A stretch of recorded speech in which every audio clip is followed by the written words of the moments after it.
Hello everyone, welcome to our video report for VetMed 529A, Aquaculture and Aquatic Animal Medicine. Today we're going to explore the external anatomy of the Pompano, a streamlined silvery fish commonly found in warm coastal waters. Let's begin with the head of the Pompano. At the front we find the mouth, used for capturing food and, in some species, even aiding in respiration. Just above the mouth are the nares, or nostrils. These are not used for breathing, but are sensitive scent detectors that help the fish detect chemicals in the water. On either side of the head are the eyes. These give the Pompano a wide field of vision and help it detect movement and potential threats in its environment.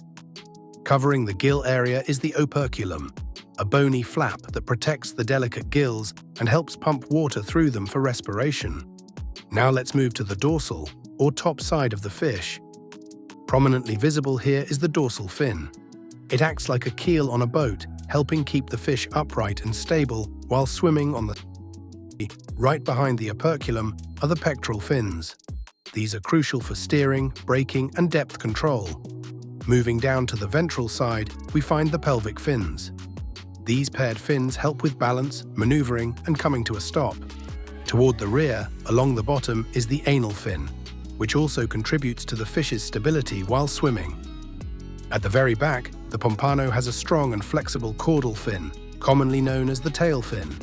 This fin is the powerhouse of propulsion, allowing the fish to dart forward and maneuver with speed. Lastly, underneath the fish, you'll see the vent, or anus, the external opening through which waste and reproductive materials are expelled. Now that we've covered the external features, let's take a look inside. We're about to explore the internal anatomy of the Pompano. After securing the fish in a dissecting pan, we begin by making careful incisions. Start from the vent, moving toward the lateral line. Then cut from the vent up toward the base of the operculum and make a horizontal incision from the operculum back to the lateral line. Connect the cuts to create a square opening, gently pulling back the muscle tissue to reveal the internal organ.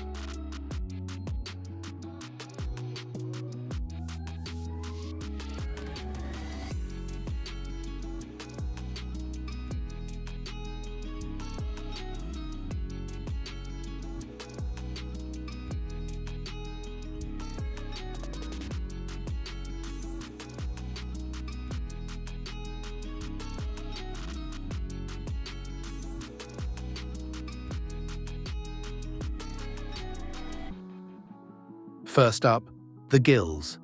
These feathery red structures lie beneath the operculum. They're responsible for extracting oxygen from water and expelling carbon dioxide.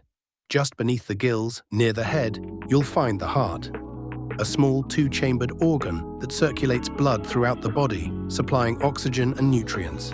Next, we identify the digestive organs. The liver, large and lobed, helps with digestion, detoxification, and nutrient storage. Connected to it is the gallbladder, a small sac that stores bile produced by the liver, essential for digesting fats. The stomach, a tubular sac, initiates digestion by secreting enzymes and acids. It leads to the intestines, where further digestion occurs and nutrients are absorbed. All remaining undigested material is expelled through the anus, located near the vent. Running along the spine is the kidney, an elongated organ that filters waste from the blood and helps maintain salt and water balance.